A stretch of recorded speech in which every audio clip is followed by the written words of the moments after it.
So we're here, we're gonna do this. Okay. I'm so pleased. Because you got out of your house. Yes, And, it's so good to, I'm sorry, Sue, yeah, it's good to see you getting around. Thank you. and I largely did this for me. And Well, I hope you didn't do it for the 10 people who aren't here. no, I did it because it started with a question. And I decided I was gonna answer this question because I didn't know the answer. And I always get frustrated when I go to the pastor and I ask a question and the pastor doesn't know the answer. So it was during Christmas, during Advent, and we always read the prophets during Advent. Isaiah, Jeremiah, mostly Isaiah. And we always read them as if their main job was predicting Jesus. Right. Well, what else would they have to do? Well, that's what I was wondering. That's your question? That was my question. I was like, what else would they have to do? I'm like, I began thinking, that's fine and good. We read these passages, they point to Jesus. For the disciples in the early church, this was real verification of who Jesus was. You know, we have the story of the Ethiopian eunuch who is in the chariot. What's he doing? He's reading Isaiah. Yeah. And he doesn't understand it. So Philip shows up and sits with him in the chariot and interprets Isaiah to him. So Isaiah has been the pathway to Jesus. Okay. But I'm like, I don't think that when Isaiah was talking to the people around him, were they thinking about Jesus 1,000 years before Jesus or 700 years? So I'm like, what were they thinking? What's the other message in the prophets, the one that they were communicating to the people around them, not to us? Okay. So and I realized I had no idea. And then I realized that I really didn't know my history at all. So I'm like, I'm gonna start thinking about this. Okay. It's been really interesting and I found it very interesting and very fascinating. So we are, over the next 6 weeks, if you all hang in there with me, and maybe Joyce will get better and join us or figure out how to zoom in. Mary Ellis said she was gonna come, but she's pretty hit and miss these days. And hopefully Amy will show up at some point, but we're gonna look at 5 prophets. We're gonna look at Elijah. We're gonna look at Jeremiah. We're gonna look at and these are all, I could read this. We're gonna look at Jonah. We're gonna look at Haggai and Zechariah, which we're gonna count as one because they hung out together. And we're gonna look at Daniel. Those are the 5 or 6 prophets that we're gonna look at.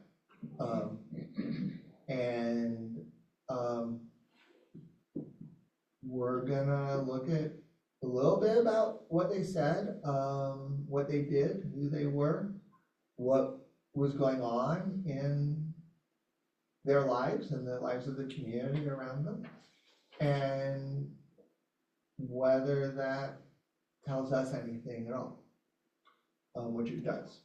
But I thought we'd start looking at kind of some big picture things. So today, instead of some underlying themes, the first is the question of what were prophets doing? What was their job? What was their goal?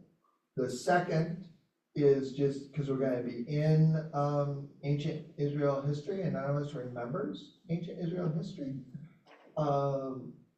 We're going to just do a really quick 1,000 years in 15 minutes, just to get the broad scope of Israel history, and then just touch on one theme, which is going to run across all of these prophets. and is still with us today. So, we're gonna start in modern history. History we remember. I don't remember it. You remember it. Hopefully. 1963. Oh, yeah. That's, you're 5 years old. 5 years old. I knew something was up, though. You knew something was up, right? So what was going on in the United States in 1963? Upheaval. Upheaval, right? Mm-hmm. Upheaval. Even a 5-year-old knew that something We was were up. all stopped and watched the television. And being Roman Catholic, something horrible happened, so, Okay. yeah. The March on Washington, something horrible happened? It might- No, or is that's, oh, Kennedy. Yeah. Kennedy, I wasn't even thinking about Kennedy. Kennedy. I don't think we had a picture of him up in that house or anything, but it was definitely like he was Roman Catholic and we were Roman Catholic, and that was really different, yeah, for him to be president. For him to be president. That was a big thing. Yeah, yeah. It really was. So the whole country was Ooh. Oh, yeah. in flux, Yes. turbulent. So in that period, there is one figure who has become recognized as kind of America's prophet during that period, who's king, Martin Luther King Jr. Okay. And in the middle of all this upheaval and everything, in August of 1863, he stands in front of the Lincoln Memorial and he gives the speech Mm-hmm. that's in every history book, in every literature book, every kid reads it, the I Have a Dream speech. So I thought we would start in this period that we remember. It was very close, that we know, so it's not something back and foreign. Looking at that speech and how it functions as prophecy, just so that we get an idea of what a prophet is doing. So I have, not the whole thing, it's actually not that long, but it was longer than I wanted to do it. Mm-hmm. So I pulled a few paragraphs out of the speech, Okay. and I'm gonna read them to you. So this starts in the middle of the speech. As we walk, we must make the pledge that we shall always march ahead. We cannot turn back. There are those who are asking the devotees of civil rights, when will you be satisfied? We can never be satisfied as long as the Negro is victim of the unspeakable horrors of police brutality. We can never be satisfied as long as our bodies, heavy with the fatigue of travel, cannot gain lodging in the motels of the highways and the hotels of the cities. We cannot be satisfied as long as the Negro's basic mobility is from a small ghetto to a larger one. We can never be satisfied as long as a Negro in Mississippi cannot vote and a Negro in New York believes he has nothing for which to vote.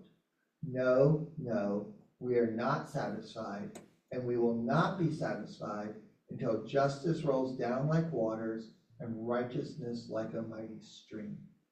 So what is he doing? What is King talking about in that paragraph? Just that paragraph alone. What's he doing? What's he talking about? It's keeping the black people motivated for a goal. Okay, so he's It's motivating. encouraging. But what else is he doing? Where's this is he making up this laundry list? Oh, no. No. So this is reality. This is reality. He's encouraging, but he's also calling out reality. Mm-hmm. He's naming the reality that This is what it is. this is what it is. And then he's doing something. Anybody recognize the last sentence of that paragraph? I was gonna say, what a, It's a famous sentence. Oh. is it? It's a very famous It sentence. says, until justice rolls down like waters and righteousness like a mighty stream. Okay. Why should we know that? It is Amos 5:24. Yeah, I was gonna say it's biblical. Okay, It is Amos 5:24. okay. So, It's been a while since I've read Amos. right, me too. If ever. Yeah. And one of the things we're gonna find as we look at the prophets, I'll just make this here, is that within, especially the Christian tradition, we tend to pluck texts out of them. Oh, shoot. So like Amos 5:4 is incredibly famous. It was one of the foundational civil rights texts. Oh, okay. King goes back to it over and over and over again. The other, Jesse Jackson, all those preachers, Okay, they're all over it. But if you asked anybody who quotes that what comes before it or what comes after it, they're like, yeah, we'll trust that King knew what came before it and what came after it, but I sitting here today could not reliably, without looking up, tell you what Okay. comes before it. I don't know. So, And then the other thing I got to throw out this to you guys, that this was scary to my father. well, Wasn't alone on it. that's the other thing is we bring up King is this great American prophet. You know, he's the only non-president who has a holiday. He has a statue on the mall. Was he, well, you remember back in that time? I was it- teaching. You were teaching, but was it like, let's get King into the curriculum, let's get this guy Oh, into the golly, no, curriculum? let's take him out and hang him. Right, That's pretty bad. let's shoot him. Yeah, get him out of here. What, that radical causing all this trouble? Hoover was on his tail. It was bad. He was thrown into jail multiple Yeah, times. it was bad. Sermons were preached against him in pulpits Yeah, all across the country. yeah. The words that King has for the white church, oh my goodness, he does not mince words when he starts talking about the white church. He has harsh words for the black church too. But one of the things we're gonna find is these great prophets that are in our Bible, they weren't always that popular. Okay. We're gonna look at Elijah. Elijah had a price on his head and he spent much of his life in hiding. Okay. We're gonna look at Jeremiah. Jeremiah spent much of his later years in They jail. stir up trouble. Yeah, You want everyone want get rid of them. Jeremiah spent much of his later years in jail. He was considered a traitor to Judah. Mm-hmm. And we actually don't know how his life ended because he was literally bundled up and shipped to Egypt and silenced in Egypt. So some of the prophets were like in the center of power, but a lot of them, Oh, no. They were not well loved. They were not well liked.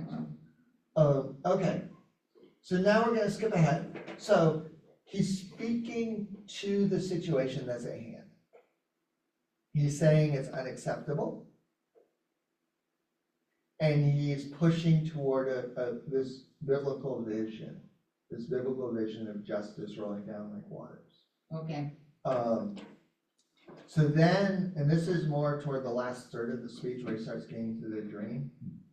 He then tells his people who have pilgrimed to Washington, marched to Washington at great effort, Mhm. great expense, Great. without Danger. hotel room, great dangers, without hotel rooms, to stop it.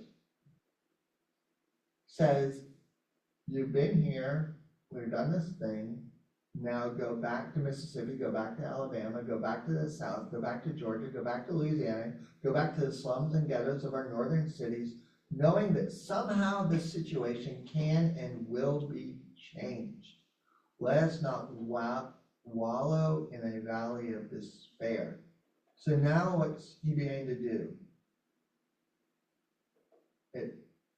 It's hope, right? Right. He's giving them hope, but he's also, go back, do Go this. back, right, do this. I say to you today, my friends, even though we face the difficulties of today and tomorrow, I still have a dream. It's a dream deeply rooted in the American dream. I have a dream today that one day this nation will rise up and live out the true meaning of its creed. We hold these truths to be self-evident and that all men are created equal. So what's he doing there? He's switched, right? We're not at scripture anymore. Right. Where are we? Constitution.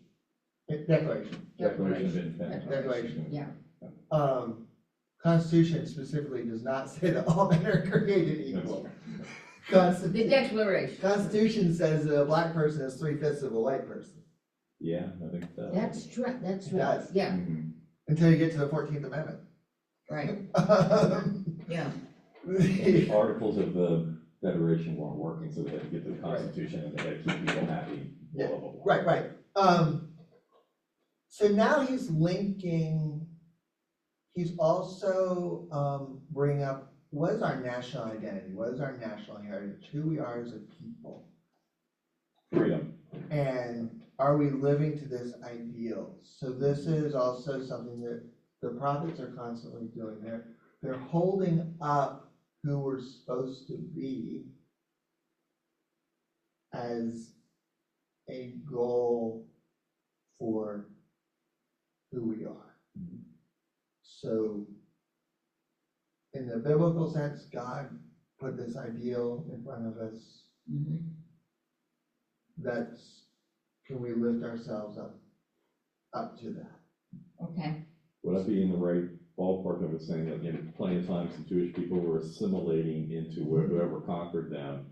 So prophets were trying to say, hey, wait a minute, Yeah, don't lose being a Jew. right, right. okay, And assimilation, we're gonna get to assimilation.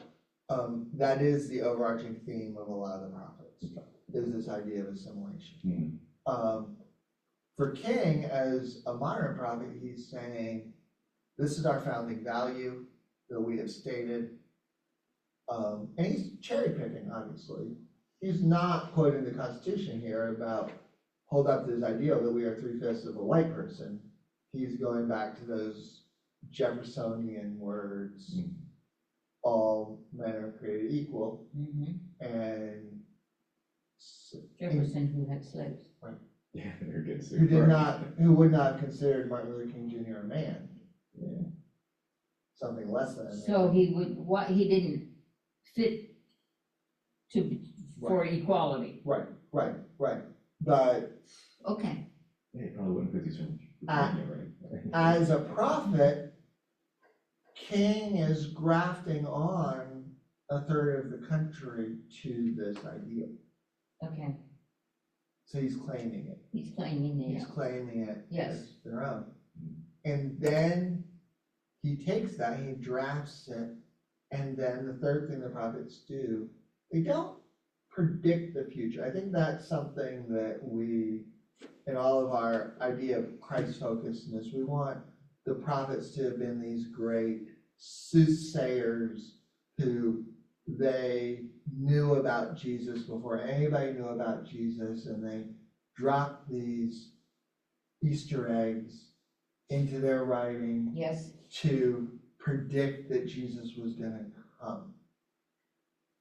That's and I've had classes in prophecy that predict right. the future. That mind that. And it is certainly true, and we'll talk about this a lot more when we get to that. What Jesus' disciples and the early Christians did is they were definitely looking backwards at what the prophets were saying, and they were putting themselves into that. And that's not a negative thing. It's one of the things that prophets do. So prophets say, here's who we are, who God created us to be, this ideal. We're going to lift or let God lift. We're going to work our way up. We're going to embrace this. And that's going to take us somewhere else. That's going to take us, in King's language, to the dream.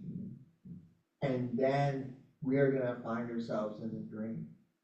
And when we look back, because we've followed the prophets into the dream becomes a reality to a certain extent. Ideally, hopefully, we move, we become this reality that the prophets call us to become. So they're putting the future out before us. This is what the future can be. There will be restoration. There will be new life.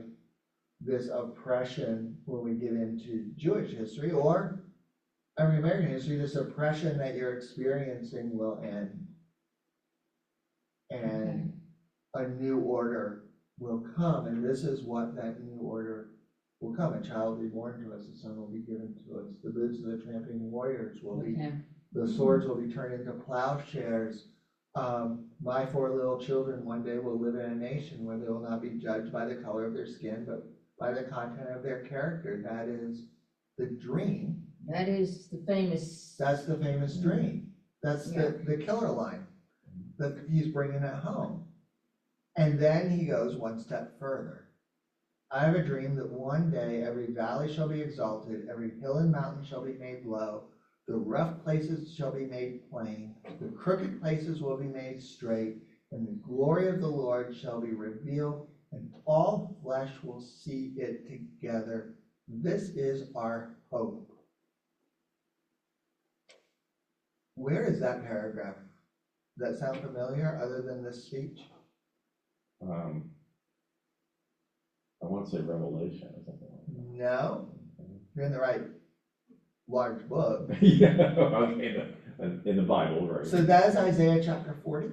Oh, okay. It's also the words used to describe John the Baptist. Oh, yes. Yeah, that sounds familiar. This is the vision of the coming of God's kingdom.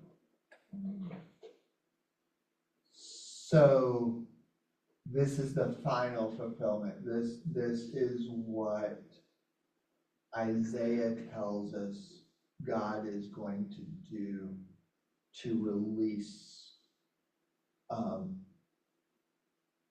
God's people from their bondage.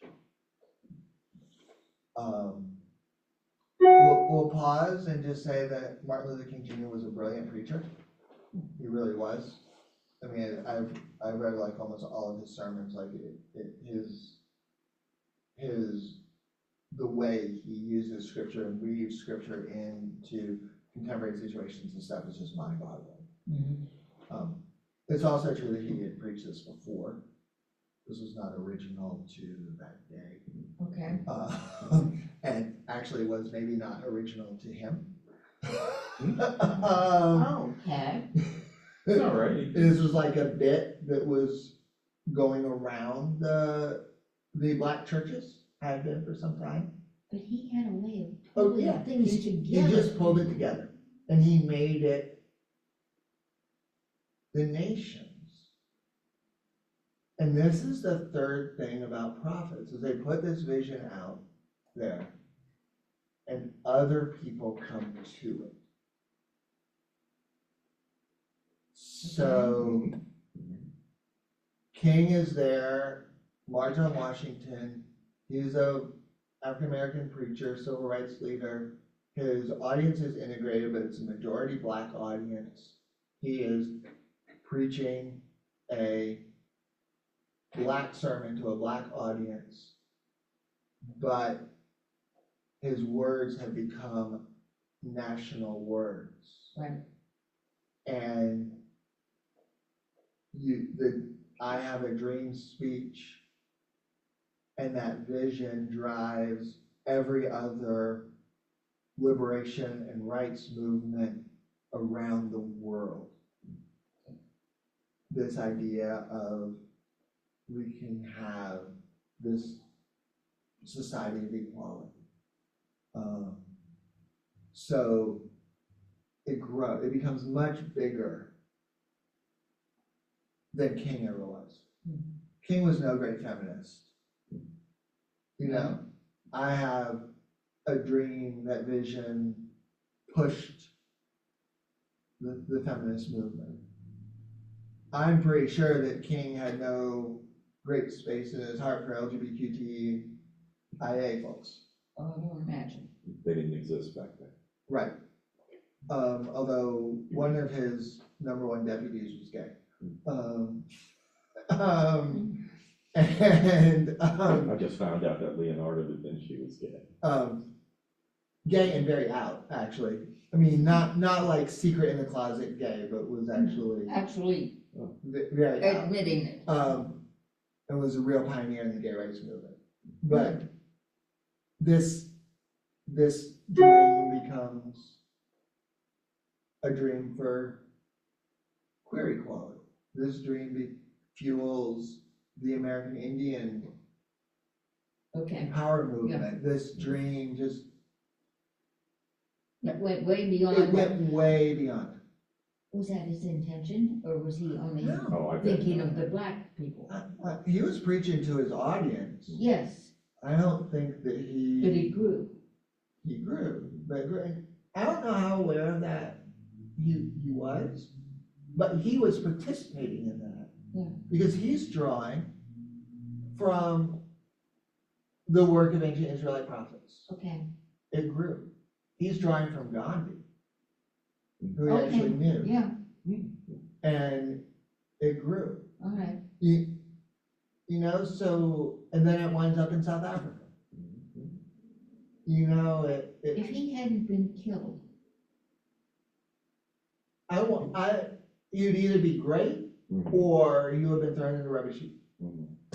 They would have revealed all his extramarital stuff. But also, like many prophets, the I Have a Dream speech is in all the literature books and stuff. But the main body of his sermons is not. mhm, And, I mean, he was,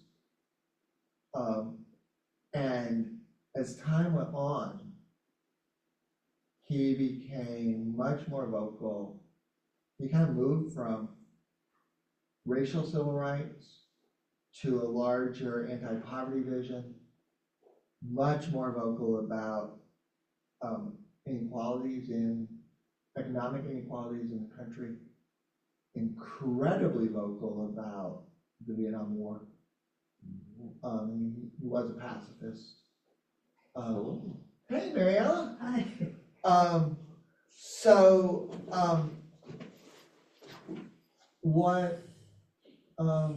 Whether he would have wearied people, and also how much could he have kept his coalition together? Yeah. Which he was already struggling to do between his pacifist vision and Malcolm X, and a lot of people were getting impatient with King. He wasn't moving fast He enough. wasn't, because they wanted to go Yeah. toward Malcolm X. So, you see go back to prophecy, you see what King is doing as a prophet. I'm sorry, that He's never rings. He's talking about what's going on around him. He's rooting that in the morals and the understanding and the culture of his time. And then he's offering a vision for something new. And at the same time, he's encouraging those who have to fight for that vision. Strengthening those who have to fight for that vision. And those are all things, not every prophet does all those things. There are things that some prophets do that King never did. But like work miracles, we'll see in Elijah. Elijah's a great miracle worker.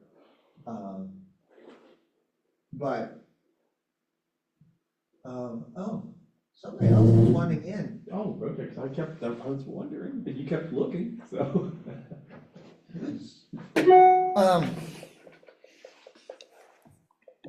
think King had some credit with my parents because things were based off the Bible. This is so wild. Fritz is starting this thing off on prophecy, talking about Martin Luther King. Yeah, Mariella here is. Thank you. Hi, Pat. She can see me. Sorry, I didn't see that you were waiting. She's muted. You're muted. We can't hear you. We can see you, but we can't hear you.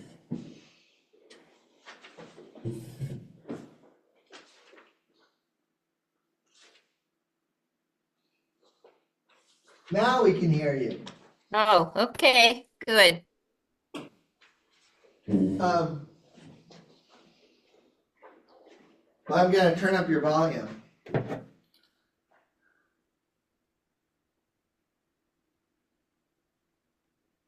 Come on.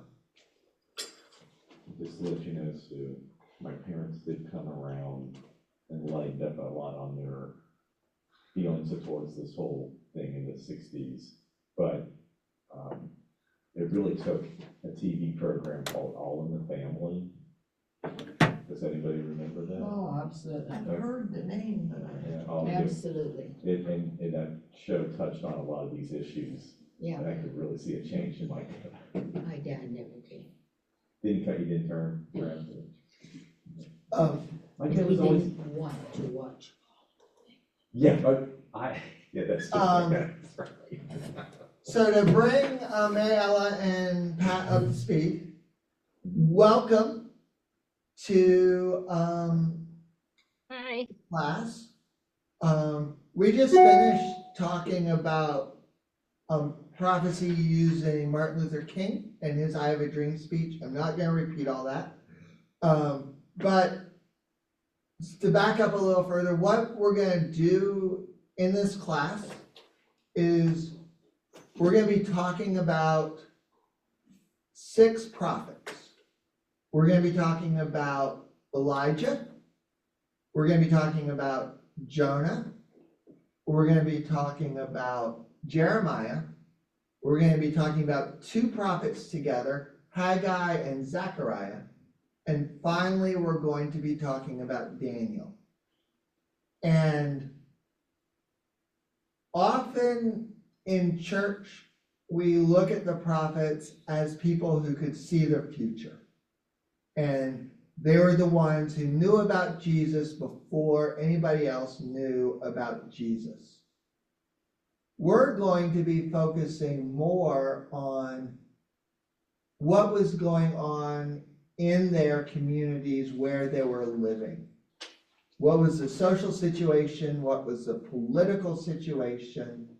And how did that affect what they were saying? And what were people who were listening to them thinking about what they were saying?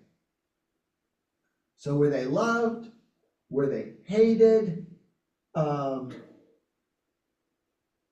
Were they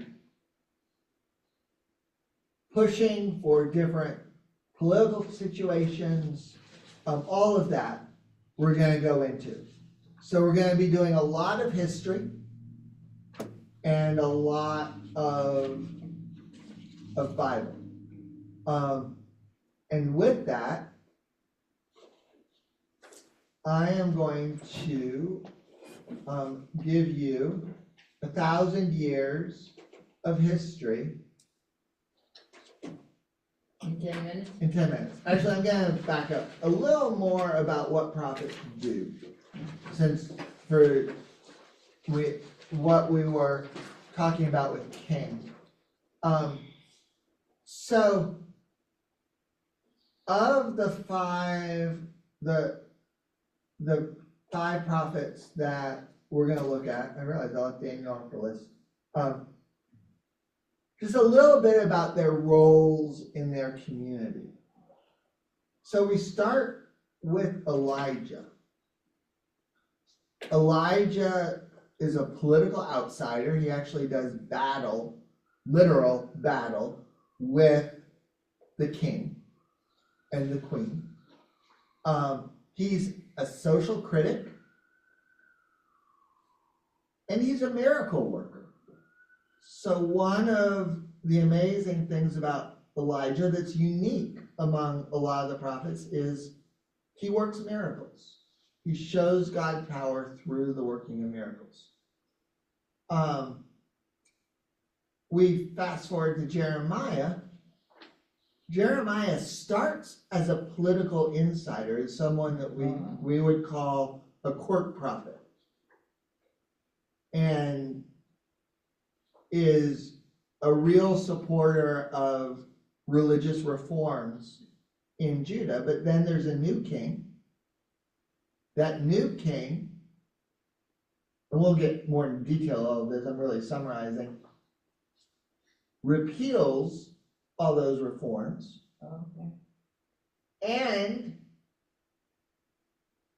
you start in this period of chaos right before Judah falls to the Babylonians.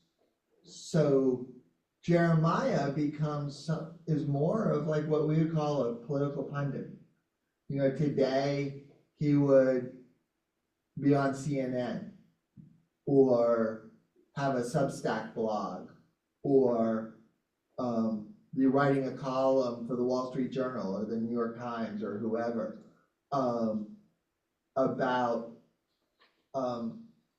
but he also is the person who cries for his country. And this was at the time of the Babylonian Yeah. conquest. Yeah. So he is the person who cries for his country. And he's the person who says it will get better. Jonah is the best missionary ever. And his main role is being a missionary. He's a preacher. Haggai, who I'm going to just assume right now that most of you have really no little idea what I'm talking about, which is fine. I really had to brush up on him, and still brushing up on him. He's a community organizer. The temple's been destroyed. The people have come back to rebuild it. He's the one cheering them on. You need to rebuild the temple. Until the temple is rebuilt, God won't be at the center of our community. That's the summary of his message. Zechariah is a visionary. He is one of those prophets like Ezekiel who's pulled up into heaven to see what is to come. And Daniel, who I didn't list, is a bureaucrat. A bureaucrat, huh? Daniel is a bureaucrat. He's also an exile. So Right. he's a Jew who's living outside of Israel. Mm-hmm. But he's a very high, powerful government official. But he's also a person who's been given the ability to see visions Yes. and interpret dreams. Okay. And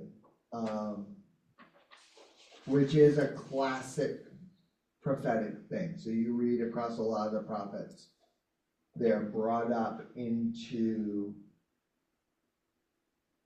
heaven, into the holy throne room, and they're able to see some of what is to come,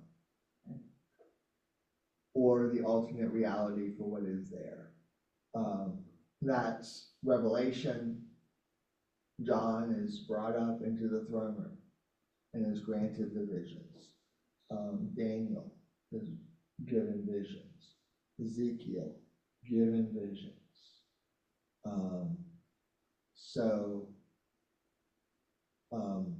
And that's why reading some of those books seems like an acid trip sometimes, because they're A little tough to relate to.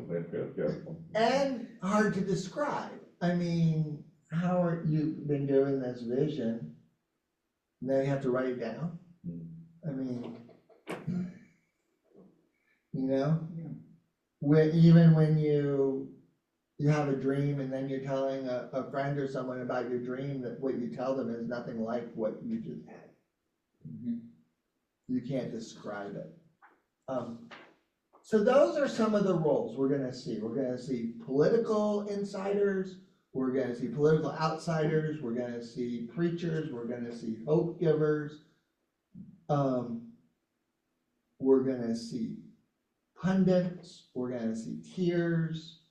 We're going to see community ralliers, let's go, let's get this project done. So there's really no, I just say that, say there's no one thing that's a prophet. There's no like one, other than a person called by God to essentially speak for God in a situation. That's about the only commonality. So a prophet is always called by God to speak for God in a very specific situation.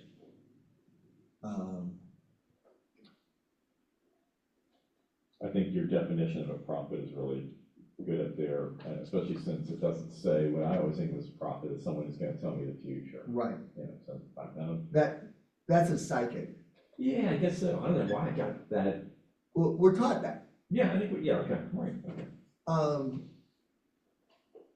It's part of the link between prophecy and Jesus.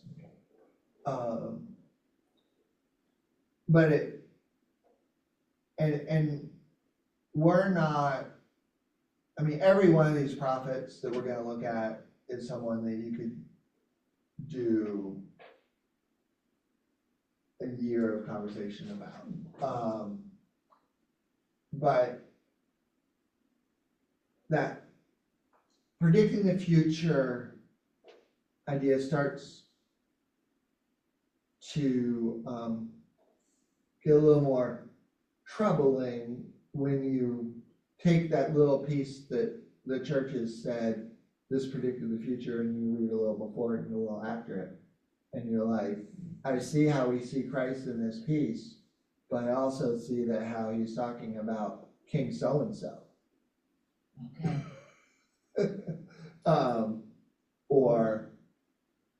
Or how the elite in their communities are hoarding resources or something like that.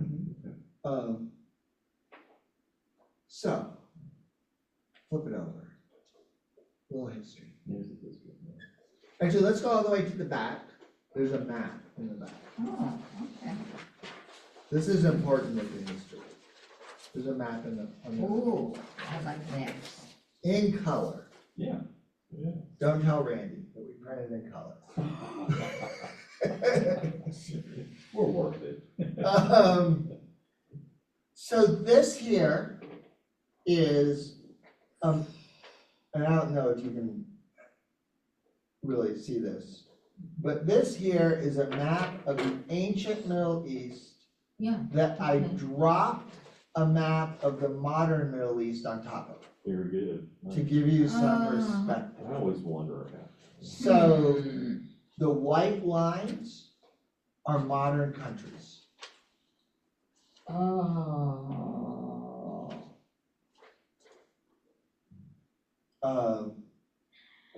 Thank goodness. I know. I worked really hard to get this as big and as clear as possible. So the white lines are modern countries. Iran. Okay. Turkey. Right. Okay, I'm with you. Syria. I get it. Wow. It's neat. Good job, Chris.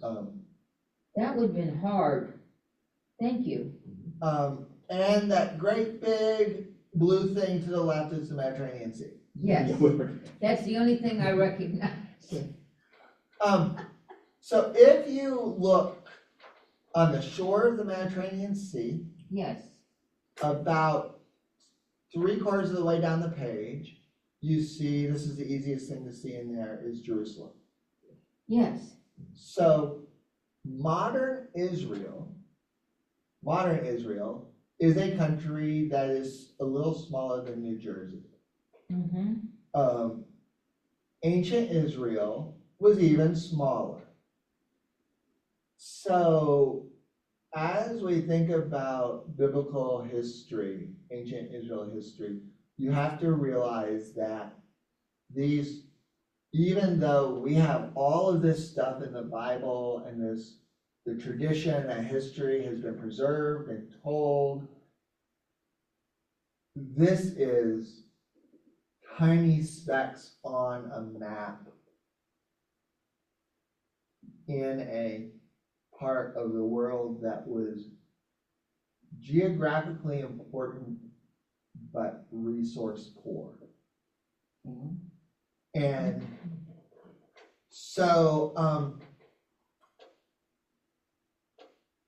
Israel is surrounded by two very rich and politically powerful regions. One is in the south, in Egypt, in the south, in the Nile Valley. The other is this whole Fertile Crescent area that is now Iran, Iraq, up through Syria and into Turkey, which was also very rich, powerful, fertile land with, and then there's, and see, this whole area was now Saudi Arabia, and this area between Iraq and Syria and Jordan, that big area of nothingness, that is still a big area of nothingness. Right. You can't get through there. It does have a resource. Actually, I don't think there's even a lot of oil up Oh, there. really? Not in that It- area? Okay. It's just, it's this giant geographical Okay, area. where are we? Yeah. In here, In there, between there's nothing, Iraq, there's nothing in there. nothing in there.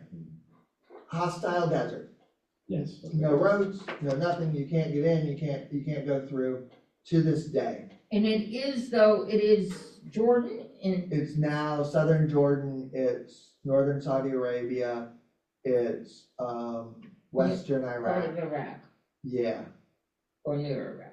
right. Okay, If you see here, I'm having a hard time seeing Yeah. this. there is, you can barely see, there's a blue line that goes up, it's the Euphrates River. Yes, That is the main highway, that's the main fertile area, that's the main well. okay, So, you have Israel is sitting between this wealthy area and powerful area and Egypt. Uh-huh. okay, yeah, And it is essentially where, when people from up here want to go and attack Egypt, they have to go through. When the Egyptians want to go and harass the people up there, they have to go through. okay, But it's sort of like, let's pick on East Palestine. You know, if Cleveland and Pittsburgh went to war, no one would really care about East Palestine, except that it was a point along the way that if you controlled it, you were that much closer to your enemy. okay. But East A Palestine. place to store ammo or something. Yeah, a place to store ammo. A place to maybe get a few more taxes out of, but not a lot of taxes because they're poor. They don't have anything anyway. They don't have anything anyway. Because there's no, that's right, there's no natural resource type of thing. I've never heard that of. Nothing, Okay. no. Real quick, what is Egypt's claim to fame? I know they're always had a great society and everything like that, but what The Nile Valley is so rich and fertile is it? Okay. that, Okay. Egypt has been a source of wealth in the region. Okay. And they've been isolated enough that they've been able to pretty much maintain a cultural legacy across Okay. thousands and thousands of years. I just think of pyramids. Yeah, Yeah. Okay, right. and I say cultural legacy across thousands and thousands of years, but if one of those pharaohs showed up, they would not recognize anything that was going on. Oh, But that is Egypt's claim to fame, Okay. that they've been this continuous civilization across millennia. And then I want to say, thank goodness to teachers, because the Tigris and Euphrates River was always a big thing when I was a kid. absolutely. Yeah. Yeah, okay, but I never heard of it as being real fertile, but it makes sense that it would be, Right. with Right. two rivers. Mhm. Yeah. Yes, absolutely. You're gonna say something. it left. Okay. So, And I apologize, I didn't mean to jump. No, Um, no, please. Israel is being squeezed almost their entire existence between these two large Yeah. geographic areas. So now let's get into a little history. Sometime that nobody's ever really put a date to, the Israelites leave Egypt and they settle in this area called Okay. Canaan, Yeah, which is, okay. is the area that we associate with Israel today. Okay, The promised land. The promised land, which was desert and scrub and. but it had the Mediterranean Sea. Israel, ancient Israel actually never had access to the Mediterranean They Sea. never did. No. Oh, Where's the milk and honey? okay. If you get up north, there's some. Okay, all right. You get King David. Yeah. King David is 1000 BC, so now we have a date. Yeah. King David is more or less, all dates are more or less. I want you to know that. All dates are more or less. And don't ask me how they got them. I read a book by smart people. It gave dates.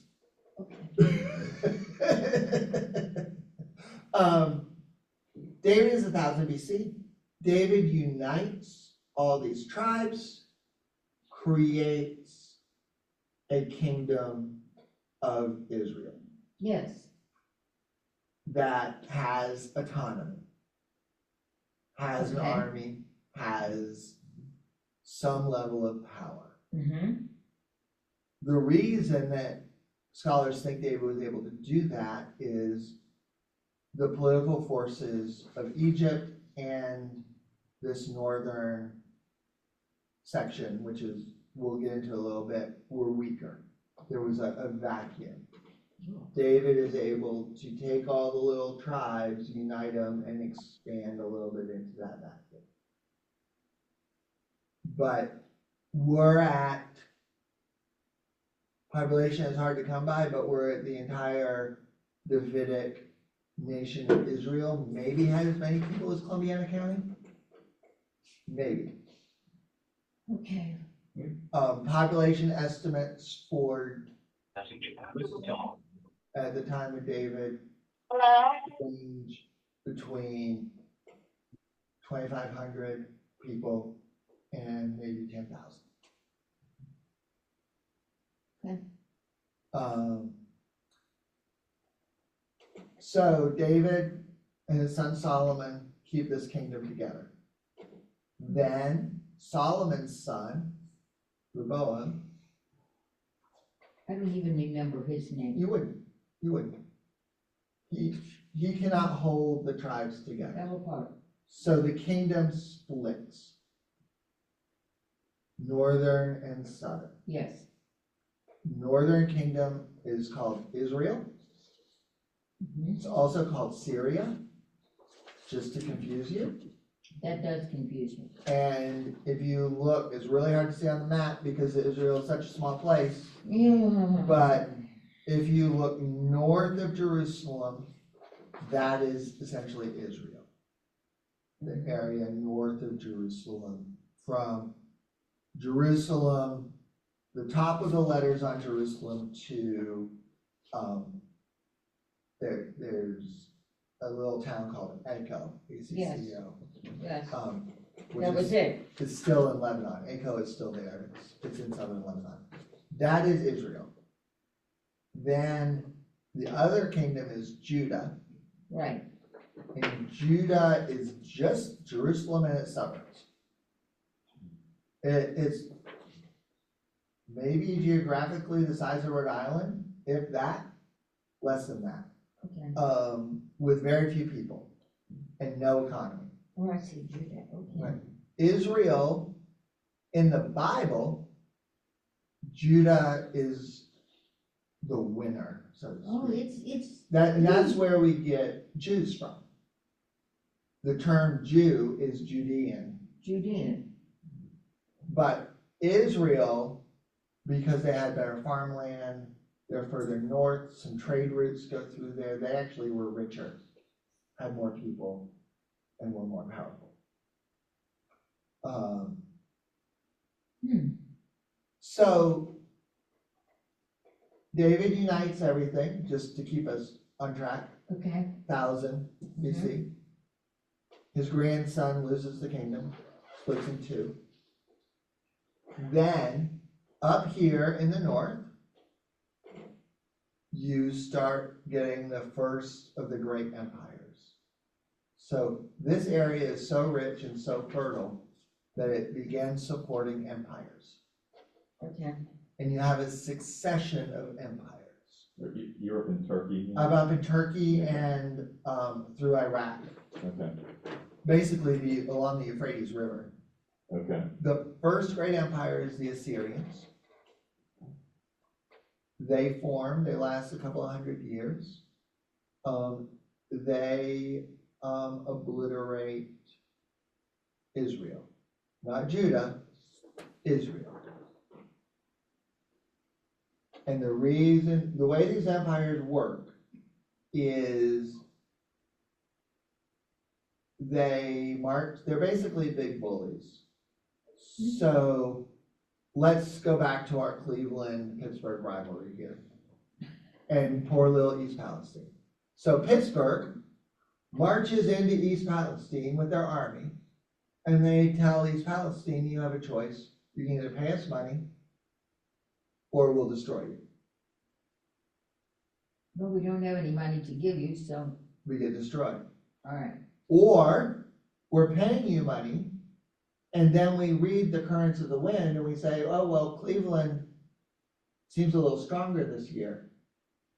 Maybe we'll stop paying money to Pittsburgh and throw our hat with Cleveland. Okay, And then what happens? Pittsburgh comes and eliminates us. no more East Palestine. No more East Palestine. So that's what's going on Wow. all through this area. And the Assyrians are getting money Syrians, from- okay. Judah. I mean, from Israel and Judah. They're getting money from both of them. From both, From both. They're getting money from everybody. but Israel had more wealth. Israel had more wealth, but they also had more resources to fight their own way. Oh, So- okay. Judah keeps paying. Israel doesn't. Israel says no. And so Israel's obliterated. Literally, it's wiped off the map. Assyria wipes it off the map. Judah remains faithfully paying their dues. Then the capital of Assyria is Nineveh, just when we get to Jonah. Oh, Nineveh. There we So go. when we get to Jonah, all of this kind of becomes important. So then, down here, over where it says in big letters Babylonia, you have the Babylonians. They get more power. They come and they march up the Tigris, the Euphrates River, Yes, and okay. they take over from Assyria. Okay. But their empires almost are exactly the same geographic area. They just take The over. Babylonians defeated the Assyrians? And now who gets to extract money? The Babylonians. Now the Babylonians get to extract money. Okay, And that's going fine. But they have a thing going with the Egyptians. So then Judah yeah. says, hey, we're going to throw our hat in with the Egyptians. And so the Babylonians come and destroy them. Thus we get the destruction of Jerusalem, the Okay. exiles, The they're exile. taken to Babylon. Okay, Then, over a little east of Babylon is where Iran is, you have the Persians. The Babylonians struggle to keep their empire together, so the Persians come. And the Persians march up the Euphrates River and the Persians take over everything. The Persians get Egypt, the Persians go all the way over all of Turkey, all the way over toward Greece, almost all the way to India. The Persians are the first mega empire. To keep their empire together, they actually allow all the various religious and cultural groups to have some level of autonomy. As long as you keep doing what? Paying. So they are the ones who restore Jerusalem, let Jerusalem be rebuilt. And they're there, and they hold on to things. And there's not a lot about the Persians in the Bible because things were pretty good under the Persians. Okay. There's no need for, life is just kind of going on, it's peaceful, you pay, they leave you alone. The temple work is reconstructed, Okay. life just goes on. Then comes a dude called Alexander the Great. Okay. Alexander the Great is from Macedonia, which is not on this map. I could not fit it on a piece of paper. Macedonia is across the river from Turkey. Okay. Greece? Greece, northern Greece. Yeah. Northern Greece. Okay. And Macedonia is still there. Depending on who you ask, it's a state of Greece or it's an independent country that's been conquered by Greece. But anyway, that's their own Depends politics. on who you ask. Yeah, depends on who you ask, but it's still there. So Alexander the Great comes, and Alexander the Great marches down the Euphrates River. And he takes over all of it. And actually life is still pretty good until Alexander the Great dies. And so now Judah, Jerusalem, is under control of Alexander the Great. So Judah's never been independent. See, they're always either directly controlled or they're paying somebody off. Okay. This is because they were sinners. I'm being a little sarcastic. But no, you're actually onto something. Okay. So one of the things that we're gonna see, and this is that whole assimilation question we're gonna get to, but as we read Jeremiah, and if you read, like, we're not doing Isaiah because Isaiah is 60 chapters long and Okay. literarily convoluted. So we're not touching Isaiah. Ah, But if you read Isaiah, Jeremiah, Ezekiel, all the prophets from that time, one of the things they're saying is, if we had kept to our values, we would be. So this punishment, this obliteration, is because we're not keeping to our values. Kind of remember that. We're worshiping other gods. Yeah. We've abandoned the poor. We've abandoned the widow. We have injustice. We might be going to this is Amos, let justice roll down like the waters. We might be going to the temple and burning our oxen and stuff, but the poor are hungry out there. You're not getting any. God's turned his back on us because we are not living up to our obligations as God's people. They were marrying the wrong people too. That's in there That's too, assimilation. that whole assimilation question. Yeah. But it's mostly the poor, the hurting, the widows, the orphans, the way that the ruling class holds on to power, all of which is pretty relevant right now in our own country. Actually. But, and we're gonna find that, I mean, I'm not gonna political high horse during this class maybe, but, there's overlap. So these issues that the prophets are speaking to are also issues in our own time and our own place. Okay. So Alexander comes, and Alexander dies. his empire is split up between his sons. And a guy named Antiochus the Fourth becomes ruler of what's now called Palestine. And the GRE is Greece. Jerry is Greece. He's from Greece. And Palestine just becomes the new name for Canaan. Has nothing to do with modern politics, just Yeah, that's what, in the Greco-Roman world, this area on the end of the Mediterranean was called Okay. Palestine. that was all Palestine. It was all Palestine. Antiochus the Fourth believes that everybody should become Greek. And we're at 200 BC now, just keep in mind. Okay, we've come a long way. Right, we've come a long way. So everybody should become Greek. If you want to get anywhere in your society, you have to become Greek. Greek becomes taught in the schools. You take your youth to the gym and strip them naked and have them run around naked, because that's what the Greeks did. That was something that was abhorrent to the Jews, the Hebrews. But also, because of circumcision, let everybody immediately know which boys were Jewish and which were not, which were in and which were out, which had assimilated and which hadn't. And they start urging the conversion of holy spaces to Greek worship, the Greek gods and the Greek worship. So unlike the Persians, they're. Right. Yeah. They're Pushing. not tolerant. Yeah. Unlike the Persians. Unread the Persians.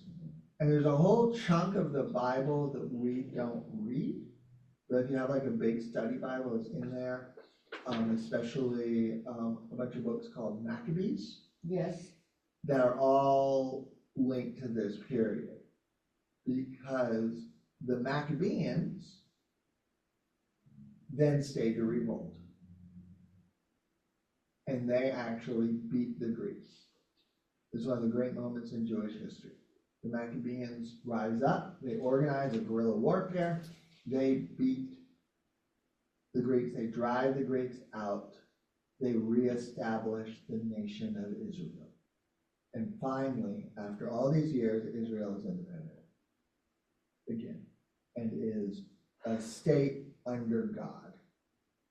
But not for long. Not for long, because both internally, people don't like how crazy the Maccabeans are. Oh. They're zealots, they're radicals, they're,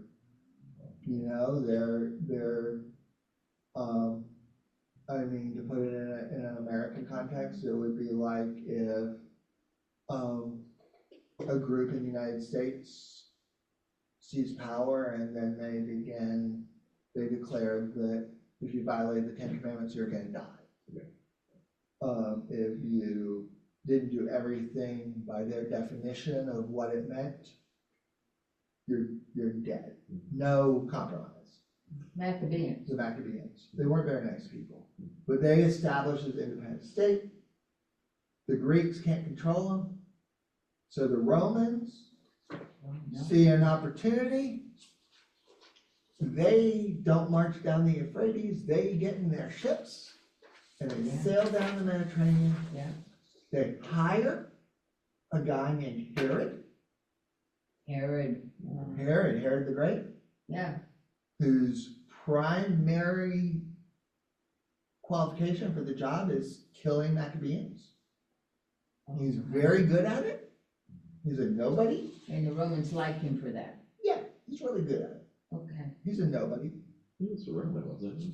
Yeah, he claimed he was Jewish, but he wasn't. Oh, okay. And so then the Romans, under Herod, seize control. And now you're at Jesus. Okay, we just came with, what was that, 2,000 years or something? 1,000. 1,000 years.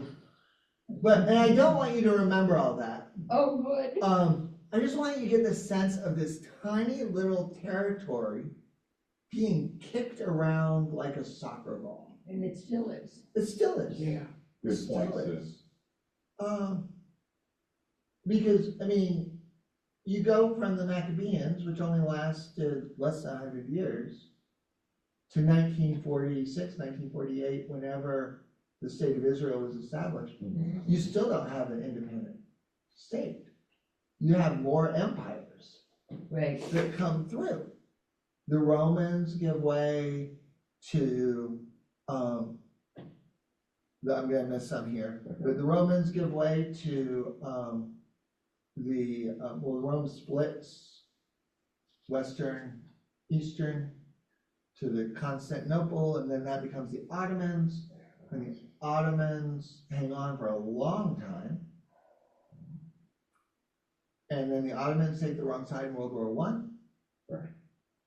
And so the British move in, and the British take over Palestine.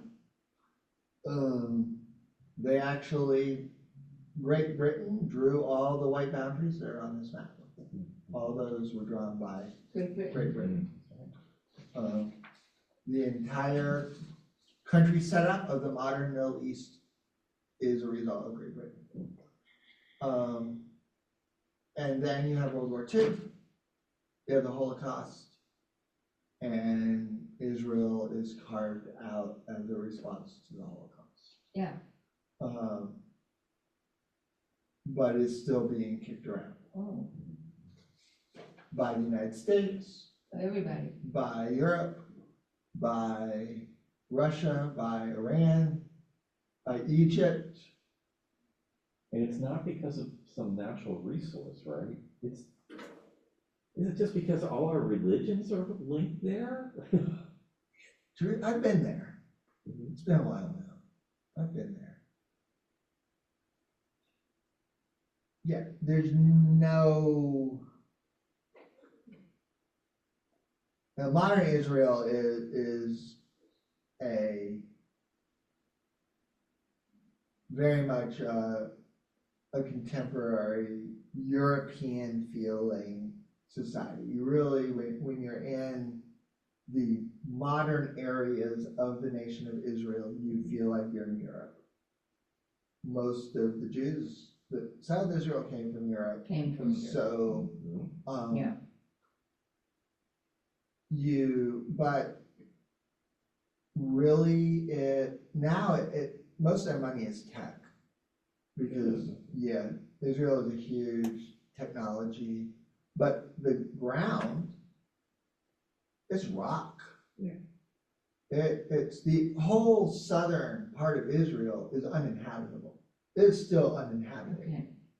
to this day. You But cannot. they have some agriculture, don't they? They drilled down, they pulled out the aquifers Okay. and They created created, the miracle in the desert okay. is what they call it. And then you get north toward Galilee where Jesus' stopping grounds. That's rolling hills, Okay. A little bit more, less desert. less A little more- desert, yeah, a little greener. And what's Tel Aviv? Tel Aviv is just a modern. Tel Aviv Jerusalem. is the one half of the capital, and Tel Aviv is a modern city. It's a Cleveland. It's a And you think more like, I think, what do we know of Tel Aviv? I mean, I know it's there, but I guess it could be like businesses and tech. and- yeah, it's businesses, tech. It is the most secular of all the cities. So there's actually tension between Tel Aviv and Jerusalem. So Jerusalem, we actually never went to Tel Aviv. We are around it.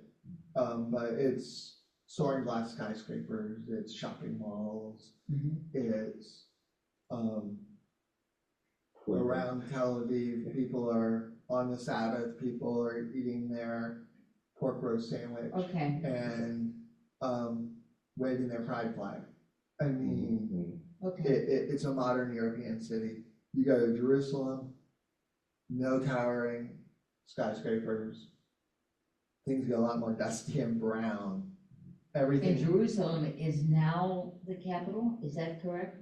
comes from the US. Yeah, it seems like Trump made it So- that Trump way. says Yeah. it is. Yeah. So Israelis say that Jerusalem is their capital, although most of their government is in Tel Aviv. Yeah. According to the UN agreement, as I understand it, Jerusalem is actually supposed to be a jointly shared and managed city primarily for religious and cultural heritage. But The government is in Tel Aviv. most of the government is in Tel Aviv. But Israel claims Jerusalem is its capital. Most governments keep their embassies in Tel Aviv, where most of the government is. Okay. In the first Trump term, the US opened a satellite embassy In Jerusalem? in Jerusalem, Okay.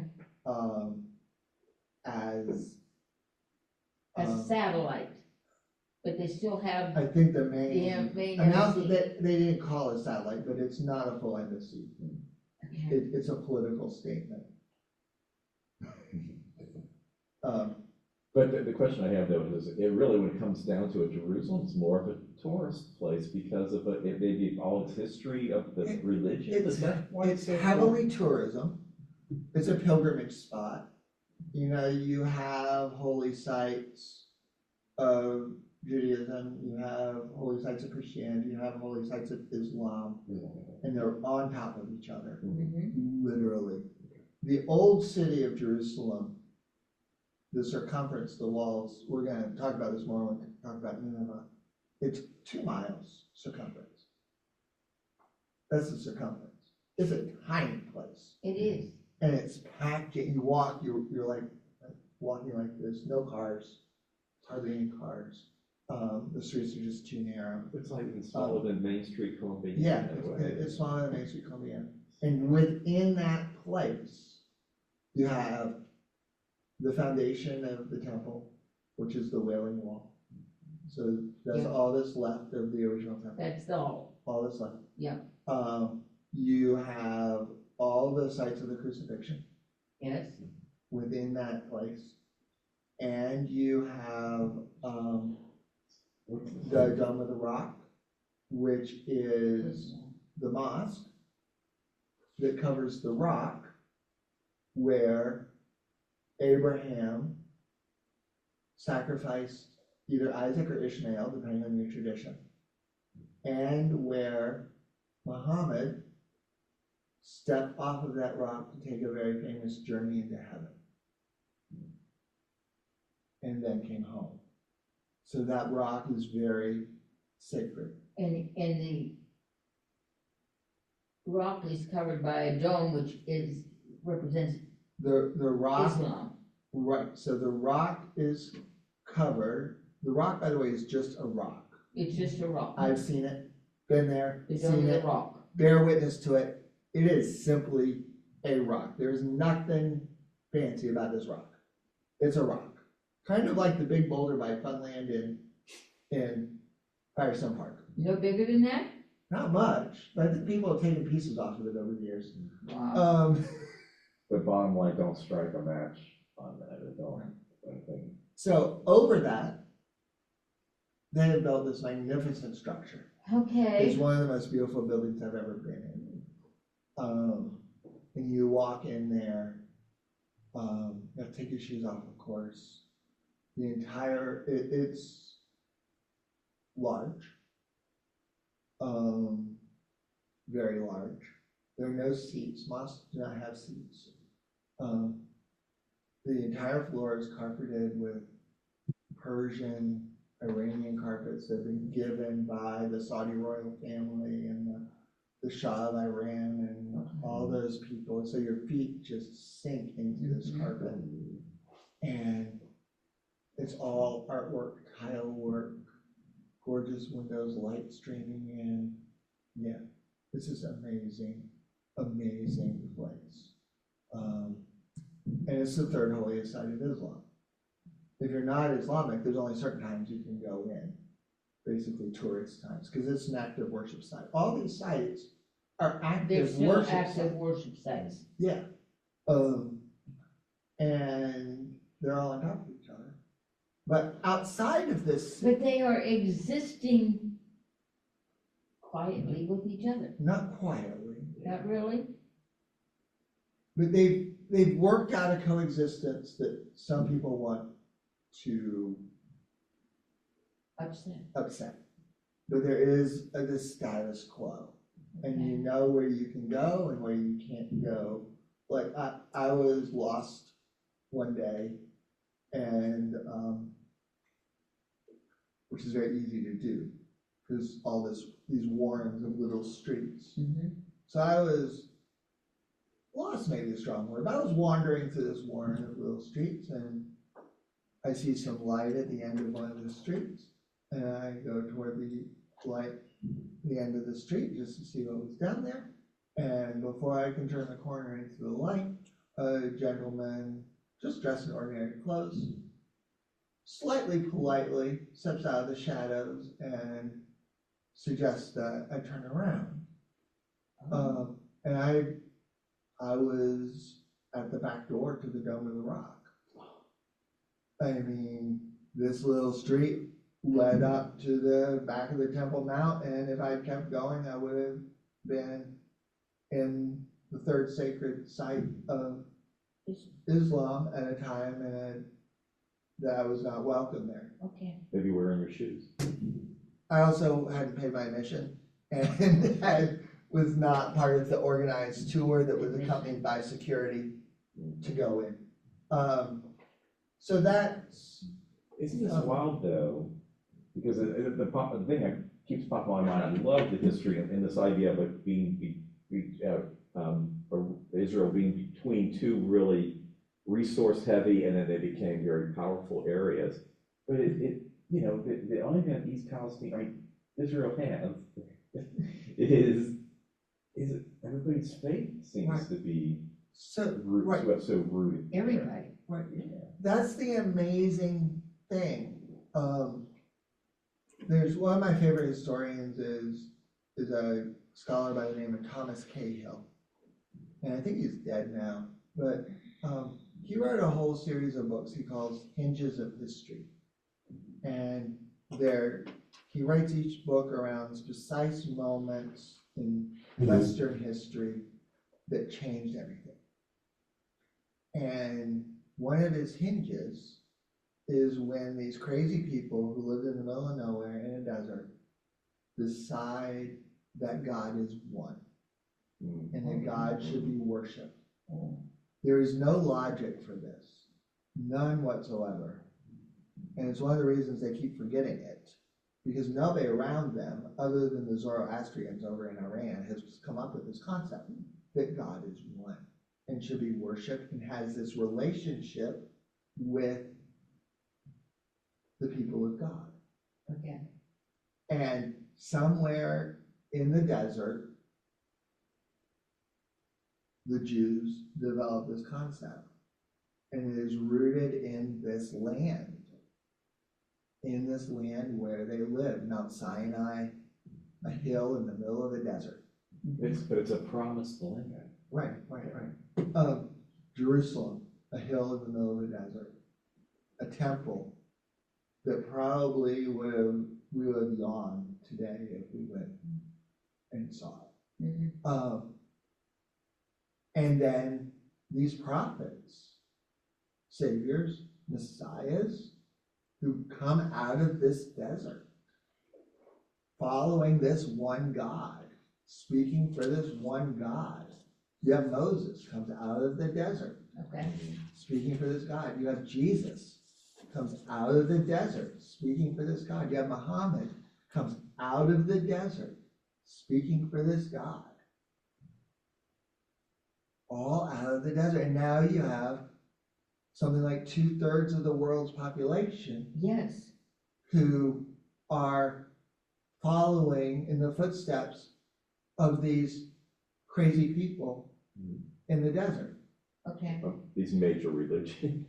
But among, whoever was hanging out with Moses in the desert. And now those people are fighting over the desert. Whose desert is it? But you're right. Without that history, no one would care. Without the Bible, no one would care. Without Moses, Jesus, Muhammad, without Isaiah, Jeremiah, the prophets, no one would care.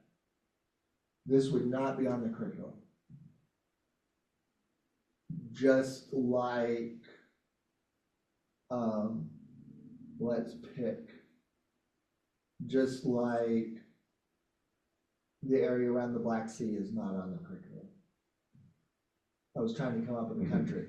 Azerbaijan is not on the curriculum. Oh, But it took me 3 years to figure out that all of a sudden, that there's something about Ukraine being a very fertile area, and now it has, rare earth minerals or something. minerals. Yeah, So, now I get what this is all about, why Russia is there and what the, and it took me a while to figure that all out. So just. Plus the Black Sea Act. I want to just cover one more thing before we call it a morning. And that is, and if you want to follow on the worksheet, I'm on page 5, but you don't have to. I skipped the whole page 4, Oh, I was which gonna is say, fine. what do we do with 3 and 4? We just skipped them, that's fine. I want to talk about this idea that you brought up of assimilation. Yes? So, one of the biggest questions the prophets deal with, and we're gonna run into it again and again and again, is how hard do you work as this little soccer ball in the middle of these empires to become unique and distinct and put up barriers, spiritual, physical barriers, between you and your neighbors, so that you remain a distinct people who worship this one God. Right. And how much do you become part of the larger cultural mixes going on around you? Where does your wife come from, or your husband come from? What do you teach your children? What language do you teach your children? And then when you're in exile, how much do you become like the people around you? How much do you try to make your own identity? Do you go full Amish? That's what I was thinking. Or do you send your kid to Harvard and give him a job in Washington Okay. or Silicon Valley? And For the Babylonian counterparts of that, Yeah. if you're Babylonian. and then how does God respond to this? So if we don't assimilate, can we trust this God to protect us from these big alien forces that are surrounding us? Mhm. Or do we assimilate to a degree so that we can survive? But if we assimilate, then how does God react? Right. So we'll see when we get next week to Ezekiel. One of the most reviled characters in the Bible is Jezebel, and Ahab's wife. Jezebel is the daughter of the king of Tyre, which is on the Mediterranean coast. Okay. It's a very smart marriage. It's a very smart marriage. Assimilation. It's a civilization. It also gets access to the coast. Oh, yeah. It builds Okay. wealth. It's a very smart marriage, and with that wealth, King Ahab, Well arranged. well arranged, King Ahab is able to front a coalition to keep the Assyrians at bay. Okay. But he's vilified by the Bible, because with that assimilation comes Baal. Okay. Well, that's getting us into next week. Okay. Wow. But you see so So you have this king, and we're not gonna push too far into this, because it's next week, but you have this king who, because he assimilates, he is actually, of all the Israelite Judean kings, probably the most powerful, the most successful politically. But because he assimilates, he is biblically seen as the worst king ever. Okay, And his wife biblically, literally eaten by the dogs, So it happens, so. yeah. which is not a good thing. Not a good. So, and this runs all the way through, it's a huge theme of Daniel. Every prophet we look at, this question of assimilation runs through. And it's one very pertinent to our own modern time. Oh, is it not? You know, what does it mean to stand by your Christian values, and define those values, and do you go full Amish, you know, and, or do you send your kid to Harvard, or do you pay tuition at Heartland School so that your kid doesn't learn about evolution? I mean, those are all questions of our, Or can you just go to YSU? or can you just go to YSU and still hold on to your faith? Yeah. Yeah, Because I sold out, I sent one to the University of Cincinnati and one to the University of Pittsburgh, and they're gone, you know? And they married people from that area too. yeah, and that's what happens. That's what happened. And I come from a family, my mother went to war with Apex Baptist Church in Apex, North Carolina. Mm. And it was war over whether kids could read a Bible that wasn't the King James. Oh. Revised Standard. Good news. Oh, I like the good. So.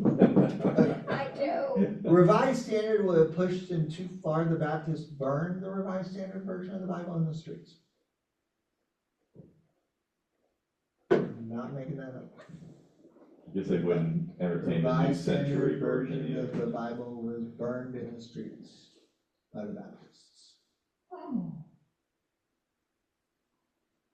And Everybody has their different limits, don't they? they have their limits, Yeah. and the New International Version was a direct response to the Revised Standard Version.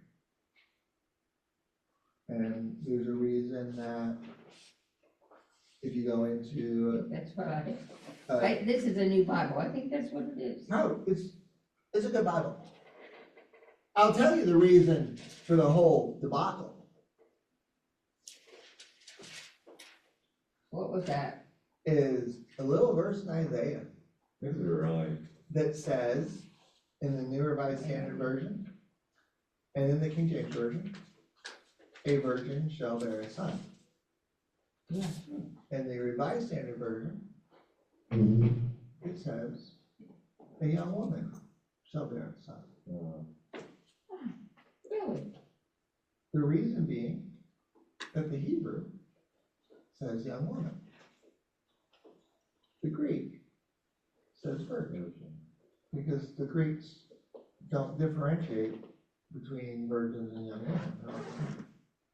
Okay. So that is the whole, That's it, huh? that is it. Okay. That's where the whole Bible say all unto itself. Mhm. And actually what happens in context with that Isaiah passage, if you're reading it as a young woman as opposed to a virgin, but then the disciples were all reading Greek, they were reading the Greek Bible and it said virgin. Mm. So, and that's reflected in the Revised Standard Version, Okay. that if you read it in Isaiah, it's a young woman, if you read it in Luke, it's a virgin. That's, anyway, Okay. so this is an overview. We covered a lot of territory. I just wanted to get like a big sense of We had quite a trip today. prophets are speaking their own time, they're not just soothsayers. And that time across 1,000 years was a time of constant turbulence, where you had a very small culture and a very small group of people who were essentially being kicked around by the greater forces. Yeah. And then, starting next week, and what we're gonna do is we're gonna just go through chronologically. So we're gonna start, next week, we're gonna talk about, Elijah. And Elijah is a couple hundred years after David. And, we're gonna, start with him and talk about why he's calling fire down from heaven and who Baal is and this whole sense of right worship of Baal. And then, we'll kind of go on from there. But all this stuff is in the Old Testament, and it's gotta be important because it's in the Bible. Well, it all links to the New Testament. It does, right? So, if you look on your timeline, which you kind of got over, Elijah is on there twice. Because Jesus hints that John the Baptist is Elijah. Oh, okay. Oh. All connected. All right. I don't have the answer to that, whether John the Baptist is Elijah, but Jesus hints that. He does. Okay. Well, Did you come out to see a reed flapping in the wind? No, I tell you, that is Elijah. Okay. Preview for next week. Okay, thank you. And just I to had take all I can handle for one day.